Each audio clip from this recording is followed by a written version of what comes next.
Hai, kembali lagi sama gue di channel yang satu ini. Gimana kabar kalian? Pada sehat-sehat aja kan? Di waktu yang nyaman ini, gue ingin menceritakan suatu film yang berjudul Gonjam Haunted Asylum. Film ini merupakan film yang diadaptasi dari kisah nyata yang berasal dari suatu tempat yang berada di Korea Selatan, yaitu Rumah Sakit Gonjam. Rumah sakit ini dianggap tempat paling angker menurut warga sekitar karena sering terjadi hal-hal yang aneh di sana. Film ini rilis pada tahun 2018 yang disutradarai oleh Jong Bum-sik. Ya, tanpa panjang lebar lagi, kita langsung gas ke alur filmnya. Film ini diawali oleh dua orang remaja yang sedang menelusuri ruangan-ruangan yang berada di rumah sakit yang terbengkalai. Mereka melihat gambar kepala yang terpampang di tembok dan sebuah ruangan yang bertuliskan 402. Mereka pun mencoba membuka ruang tersebut sambil tertawa layaknya psikopat. Ketika mendengar informasi bahwa dua remaja itu hilang, Hajon yang merupakan eksplor horor dan pemilik channel Horror Times pun ikut mengeksplor tempat tersebut karena penasaran dan ingin mencari uang dengan melakukan streaming yang ia targetkan sampai ke 1 juta viewers. Ia pun mengumpulkan orang-orang untuk ikut dalam penelusurannya dan berkumpullah 7 orang yang terdiri dari 3 perempuan dan 4 laki-laki, yaitu Oh Ayon yang merupakan mahasiswi, Ji Yoon, Charlotte, Sung Wook, Sung Hon, Jeon, dan Hajon sebagai leader yang tugasnya memimpin dalam jalannya penelusuran tersebut. Mereka pun berkumpul untuk menyusun rencana apa saja yang akan dilakukannya untuk penelusuran dan membahas hal-hal yang mengenai rumah sakit tersebut. Bahwasannya ketika hantu muncul, selalu diawali dengan hal-hal yang janggal dan suara bola pingpong. Karena penasaran, Jeon menanyakan hal yang dianggap janggal. Tapi Hajon membantahnya karena tidak ada bukti. Menurut desas-desus setelah membunuh semua pasien, ia pun bunuh diri. Setelah pembahasan selesai, mereka pun bersulang. Saat sudah di hari H, mereka pun berangkat ke rumah sakit yang horor itu. Di mobil, Sung Hon menceritakan bahwa kalau sampai ada orang yang memaksa masuk kamar tersebut, ia akan terkena kutukan. Karena ada suatu kejadian di 30 tahun yang lalu, ada 3 siswi SMA ke kamar 402 untuk menguji keberanian. Mereka semua pingsan dan dibawa ke rumah sakit. 2 dari mereka gila dan akhirnya bunuh diri. Dan Hajon mengatakan bahwa tujuan sebenarnya ia datang ke sana adalah untuk memecahkan misteri kamar itu. Sesampainya mereka di sana, sayangnya gerbang depan rumah sakit dibarikade. Alhasil harus memutar untuk masuk dari belakang. Mereka pun berjalan di bawah rindangnya hutan, sekaligus membawa peralatan yang sudah dipersiapkannya dan membangun tenda untuk dijadikan tempat beristirahat. Jam 9.25 malam, Sung Hon dan Sung Wook masuk ke RS Gonjam untuk mengatur kamera CCTV untuk penelusurannya nanti malam. Sekiranya sudut pandang dari CCTV sudah selesai, Sung Hon dan Sung Wook kembali pulang ke tenda untuk menyantap mie bersama teman-temannya. Mereka menyiapkan peralatan. Ketika merasa sudah cukup siap, mereka berenam pun berangkat menuju RS Gonjam dan hanya menyisakan Hajon di tenda. Di balik semak yang gelap, keluar seekor burung yang membuat para kru kaget dan takut. Tidak jauh dari sana, Jeon menemukan celana dalam wanita yang mungkin barang peninggalan dari pasien. Lalu celana dalam itu diikat di sebuah batang pohon sebagai penanda jikalau tersesat. Alangkah terkejutnya mereka ketika baru sampai di depan RS. Suara sirine polisi terdengar, membuat mereka panik karena wilayah RS Gonjam dilarang keras untuk dimasuki. Mereka pun mematikan lampu. Merasa sudah aman, mereka mencoba memasuki halaman rumah sakit. Sesampainya di depan pintu, mereka pun langsung menerobos masuk ke dalam. tempat yang mereka masuki langsung mengarah ke koridor di lantai 2, yang dimana masing-masing sisi koridor itu terdapat banyak sekali ruangan. Scene berpindah di sebuah meja yang terletak di ujung lorong. Di meja itu, Charlotte menaruh air suci di suatu wadah yang dianggapnya sebagai jimat untuk menjaga datangnya hantu. Ketika Sung-wook ingin menjelaskan susunan program yang akan ia lakukan kepada viewers, pintu dari ruangan direktur yang ada di belakangnya itu menutup kencang dengan sendirinya, layaknya seperti ada orang yang membanting pintu tersebut. Tanpa ada rasa takut, mereka pun menelusuri ruangan itu untuk mencari tahu apa yang ada di dalamnya. Di sudut ruangan, Sung-hoon menemukan sebuah foto berbingkai. Foto yang pertama itu merupakan foto pasien dan staf dari RS Gonjiam. Dan orang yang berada di tengah foto merupakan pelaku dari pembunuhan para pasien yang sempat dibahas di awal perjalanan datang. Foto yang kedua memperlihatkan direktur rumah sakit yang sedang bermain tenis meja. Pantas saja sering terdengar suara bola pingpong. Mungkin arwah dia yang melakukannya. Setelah melihat foto tersebut, mereka pun berbincang dan seketika itu pun hal yang aneh terjadi. Ada sebuah benda yang merupakan wig tergantung di atap ruangan yang mereka tempati, yang membuat mereka kaget. Untuk menelusuri ruangan yang ada di rumah sakit tersebut, mereka pun dibagi menjadi 3 tim, yang masing-masing timnya terdiri dari 2 orang. Yang dimana tim 1 terdiri dari Ji-yoon bersama Charlotte yang bertugas menelusuri ruangan laboratorium. Mereka menemukan boneka yang berada di sebuah lemari. Kemudian Charlotte berlari untuk mengambil foto di sudut ruangan. Tanpa ia sengaja, ia menginjak sebuah botol yang berisi bangkai ayam. Karena rasa bau yang menyengat, mereka pun keluar dari ruangan dan pergi ke lantai 4.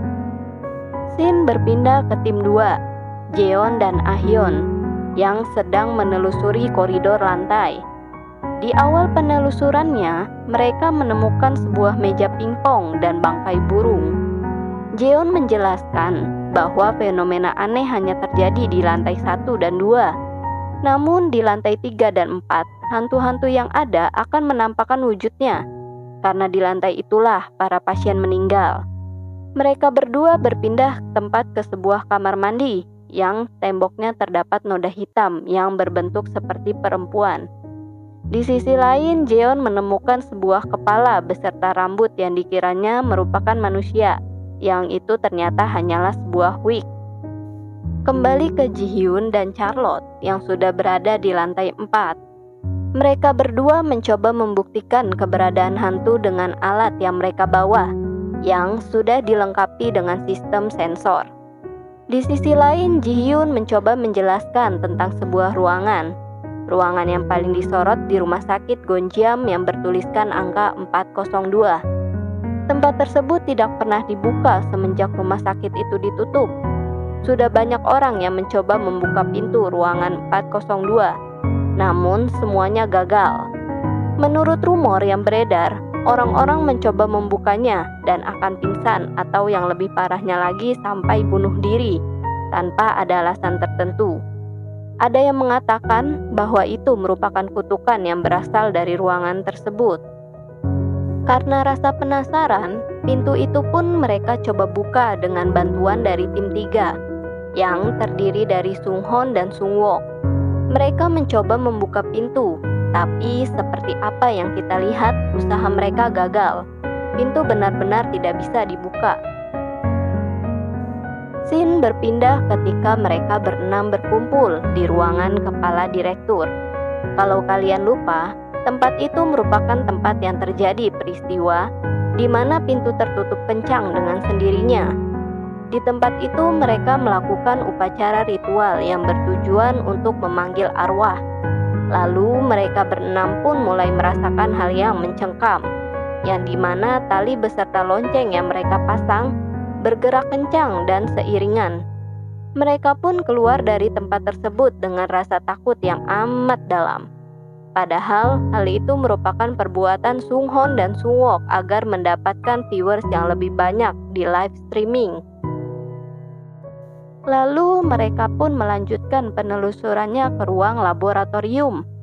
Ji Hyun dan Charlotte pun terkaget karena melihat boneka yang seharusnya berada di sebuah lemari ternyata berpindah tempat. Mereka baru menyadari bahwa boneka itu merupakan boneka yang sama dengan yang dipegang salah satu pasien yang ada di foto.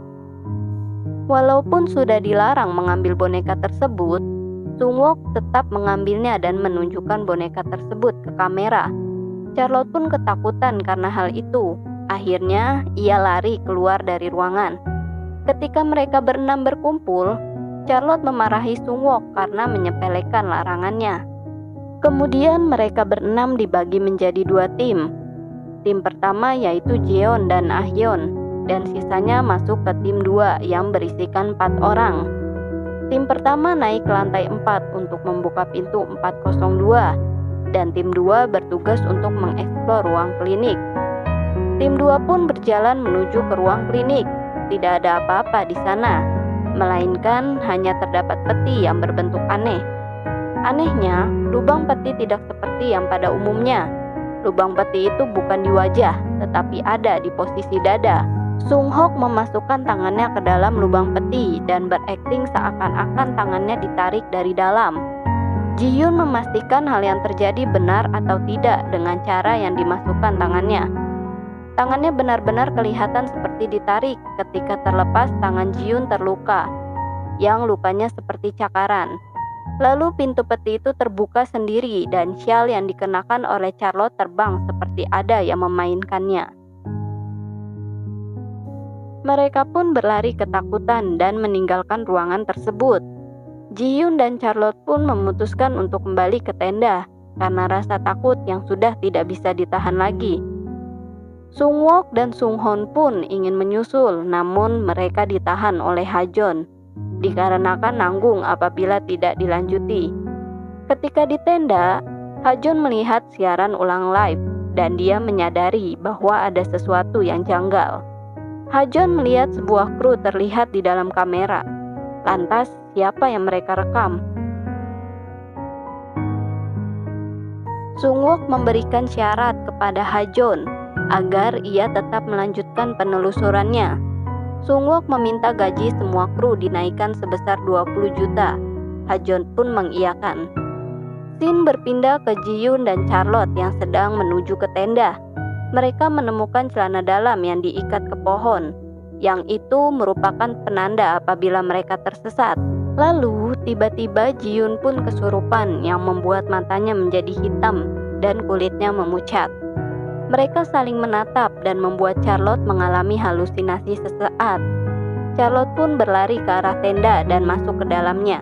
Ia menyadari bahwa itu bukan tenda, melainkan ruangan 402. Di ruangan itu, ia melihat Ji Hyun yang berada di posisi pojok ruangan dan menemukan boneka yang sama seperti boneka yang ada di ruang laboratorium. Tiba-tiba ada sesosok hantu laki-laki yang muncul tanpa busana yang mendekati Charlotte, lalu menarik Charlotte ke dalam kegelapan. Di tempat peralatan, Sung Hoon dan Sung Wook melihat kursi roda berjalan dengan sendirinya, dan semua barang yang ada di ruangan tersebut melayang dan terlempar ke berbagai arah, yang mana lemparan barang tersebut mengenai Sung Hook dan membuatnya pingsan. Sung Hoon pun berlari ke lantai 4 untuk mengajak Ah Yeon dan Jeon agar segera cepat keluar dari rumah sakit itu. Namun Ha Jon membentak dan menyuruh mereka untuk membuka pintu 402. Namun tiba-tiba ada bola pingpong yang memantul dan mengarah ke mereka. Lebih sialnya lagi, lampu flash yang mereka pasang berkedip karena sensornya mendeteksi kalau ada yang sedang mendekat ke arah mereka. Kemudian pintu ruangan 402 terbuka dan layar pun menjadi gelap. Mereka mencoba menggunakan kamera infrared untuk menjadi sumber penglihatan. Ketika mencoba merekam, mereka terkejut karena di ruangan tersebut terdapat banyak sekali hantu dan mereka pun dirasuki satu persatu.